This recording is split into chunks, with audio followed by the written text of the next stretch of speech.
ঈদ উৎসবকে কেন্দ্র করে সেওয়াইয়ের চাহিদা তুঙ্গে। সেওয়াইয়ের প্রস্তুতি কারখানাগুলোতে 2-3 মাস আগে থেকে জোর কদমে উৎপাদন চলতে থাকে। সামনে মুসলিম ধর্মাবলম্বীদের বড় উৎসব ঈদ, আর এই উৎসবে নানা রকম খাওয়া দাওয়ার মধ্যে অন্যতম প্রধান উপকরণ হচ্ছে সেওয়াই। আর এই সেওয়াই দিয়ে প্রস্তুত করা হয় নানা রকমের সুস্বাদু খাবার। তাই ঈদে সেওয়াইয়ের চাহিদা থাকে প্রচুর। আর এই চাহিদা পূরণ করতে প্রস্তুতকারী কারখানাগুলোতে ঈদের 2-3 মাস আগে থেকে জোর কদমে রাত দিন উৎপাদিত হচ্ছে সেওয়াই।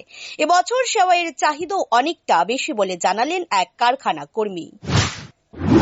আমাদের এখানে সামনে রমজান মাস, মুসলমানদের উপর যারা সেমাই মূলত ওরাই নেয়, তো মূলত আমরা সেমাইয়ের উপরে খুব জোর দিছি।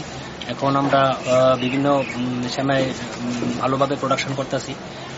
প্রোডাকশন করতে মার্কেটের চাহিদাও খুব ভালো, মার্কেটেও যেতেছে মাল।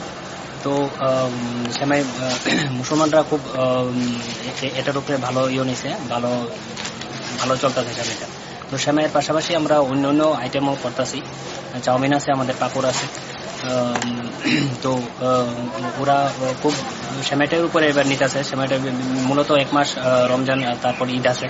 তারপর এই জন্য সেমাইটা খুব তারা চাহিদা অত্যন্ত অনেক বেশি। রমজান মাসের পর ঈদ উৎসব, আর এই উৎসবে মুসলিম ধর্মাবলম্বী লোকজনেরা বাহারি রকম খাবারের আয়োজন করে থাকে। তার মধ্যে অন্যতম সুস্বাদু একটি খাবার সেওয়াই। তাই বিভিন্ন কারখানায় জোর প্রস্তুতি চলছে সেওয়াইয়ের। Bureau report, rising Tripura.